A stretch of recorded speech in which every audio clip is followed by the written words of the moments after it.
중수돌의 기적에서 통수돌, 할복돌로 전락한 피프티피프티의 심판의 날이 시작되고 있습니다. 지난 6월 피프티피프티는 소속사 어트랙트와의 전속계약 해지 가처분 신청을 냈습니다. 그리고 8월 28일 법원의 판결이 나왔는데요. 판결 결과는 통쾌함 그 자체였습니다. 종사의무 불이행에 대해서는요, 당시 외주업체였던 더기버스 직원의 소행이었고 소속사는 확인 후 이를 시정했다는 점에서 고의성이 없다고 판단했습니다. 건강보호 의무를 위반했다는 주장도 병원 진료 기록이 확인되었고 향후 활동 일정도 조율된 점을 들어 법원에 이를 기각했습니다. 마지막으로 지원 능력 부족에 대해서도 재판부는 주장에 신빙성이 없다고 판단했습니다. 즉 피프티피프티는 이번 가처분 결과에서 완패했습니다. 소송 비용 역시 그룹 측이 부담해야 하는 상황에 놓이게 되었고요. 어트랙트 전홍준 대표는 억울함을 풀었습니다 라는 심정을 전하면서도 아직까지도 본인의 곁으로 다시 돌아오길 바라고 있는 입장입니다. 그럼에도 불구하고 피프티피프티 측은 30일 가처분 기각에 대한 즉시 항고 결정을 내면서 눈살을 더욱 찌푸리게 만들었습니다. 전홍준 대표의 경우 이미 수십억 빚이 있는 것으로 알려져 있는데요. 시간을 끌면 끌수록 자금의 압박이 커지는 상황입니다. 가처분 외에 본안 판결이 나기까지는 적어도 3년 정도가 필요한데요. 이 기간 동안 자금난으로 어트랙트 자체가 붕괴되면 결국 피프티피프티와 더기버스가 승자가 되는 거죠. 그래서 일부러 이기지도 못하는 소송을 전략적으로 이용해 시간을 끌고 있다 라는 말이 들렸습니다만, 영상을 만들던 와중 저 멀리 싱가포르에서 이 상황을 한 번에 반전시킬 만한 따끈따끈한 소식이 들려왔습니다. 바로 싱가포르의 투자회사 에버그린 금융그룹과 어트랙트가 100억 규모의 업무 협약을 맺었다고 합니다. 이 결과로 자금줄에 어느 정도 숨통이 트일 걸로 보이는데요. 물론 투자금을 개인 빚을 갚는 데 사용하지는 못하겠지만 자금줄이 시급한 어트랙트로서는 정말 가뭄의 단비 같은 일이 아닐 수 없습니다. 한편 이 소식이 들려오기 며칠 전 소속 멤버들이 새로운 이름으로 활동할 준비하고 있는 게 아니냐는 추측이 나왔습니다. 사건은 일부 멤버 혹은 그 관계자로 추정되는 인물이 기존 공식 인스타그램 계정이 아닌 PP라는 새로운 계정을 만들어서 손편지를 올립니다. 이게 가처분 신청 결과와 상관없이 금전이 급한 어트랙트가 백기 선언을 할 거라 생각하고 새로운 활동명으로 물밑 작업을 진행하고 있는 게 아니냐라는 의혹입니다.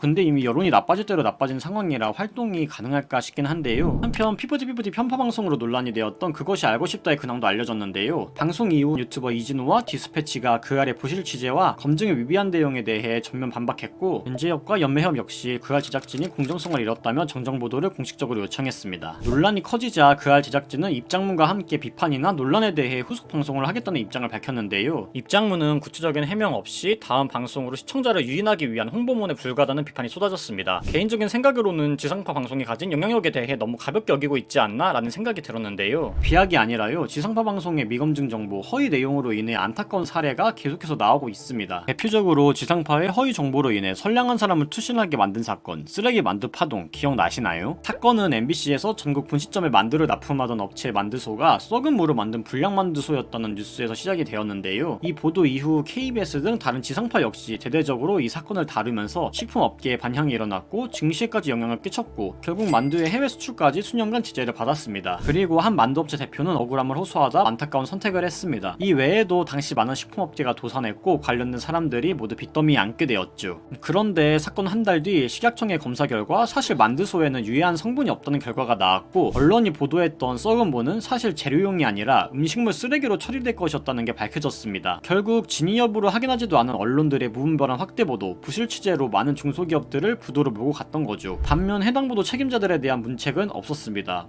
시청률만 잘 나오면 되는 건가 싶은데, 이후에도 밤식빵 지혼입 조작 사건 등 선량한 사람들이 피해를 보는 일이 반복해서 일어나고 있는데요. 언론이 실컷 물어뜯고 잘못했을 때는 나몰라라는 하이에나 같은 존재가 아니라면 보도의 책임감과 사명감을 좀 더 느꼈으면 하는 바람입니다. 어쩌다 보니 피프티피프티로 시작해서 언론 이야기까지 하게 되었는데요. 향후 새로운 내용이 나오면 추가로 다루어 보도록 하겠습니다. 오늘의 이야기는 여기까지였고요. 지식 채널 AI 스토리, 다음엔 더 좋은 영상으로 돌아오겠습니다.